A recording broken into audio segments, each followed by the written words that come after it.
Now, normally when I do my weekly update after the markets closed on Friday over the weekend, I have the final numbers for the week closed. And last week I said to you, the market closed up 0.25% at 5.85%.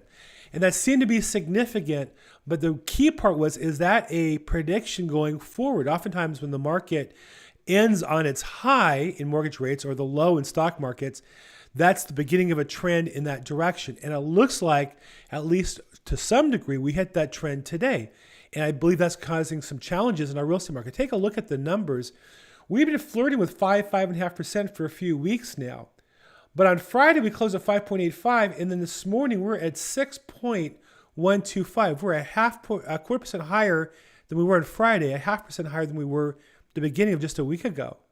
That's a significant number. Now, I'm not sounding alarm bells. When I go into YouTube and search real estate and look for videos today, they're all about the market crashing. It might, not today at the rates we are. What we have today is a pullback on the demand. We have a pullback on buyer interest. Instead of 11 offers on a property, we went down to 5 or 4 in the last month. This might take us down to a more normal 2 or 3.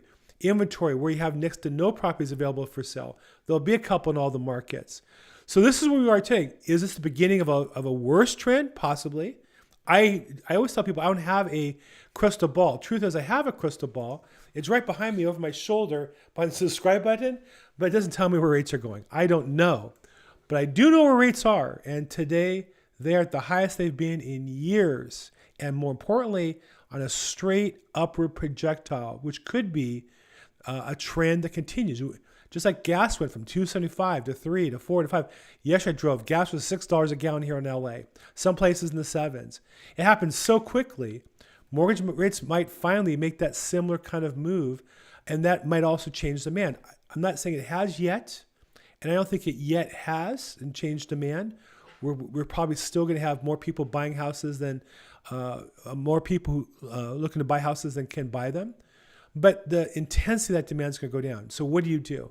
If you're a buyer, you need to know the new numbers. Make sure you're pre-qualified at the current rates. Make sure you understand the payment at the current rates and make an offer based on the current environment. You can be more aggressive as a buyer than you were before.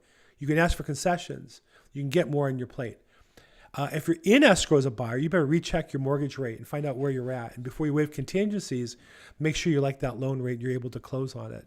If you're selling property, you got to get those buyer contingencies waived. I had a seller call me on Friday, and they've been playing around with contingencies for weeks. And if that buyer's rate's not locked in, I assure you that buyer's going to back out of the deal or ask for a massive concession because their costs went up by delaying. And the realtor allowing that to go on has cost their seller a lot of money. So if you're a seller, you want to get the buyer locked in as quick as possible. And if they are locked in, make sure you waive all those contingencies. Get all those contingencies clear on your end and make sure the property's ready to close, because if you hold it up and the rate expires, the buyer's going to be in a difficult position and maybe have a claim to back out of the deal. So what does this mean going forward? I don't have, a crystal ball in the forward market, but I can tell you today, rates have jumped up a lot. Buyers today are closing are going to have to pay a lot more money than they were just a week or two ago. And that means you got to be on your game, you got to be sharp. And the idea that we've been in the last few years, any monkey could sell any house. Now, it's going to take really hard work between the sellers and their agents to get these properties closed. That's why you need a professional to get the job done. So if I can help you, give me a call, Bill Gross. You have my name, my number, and my email. And if I can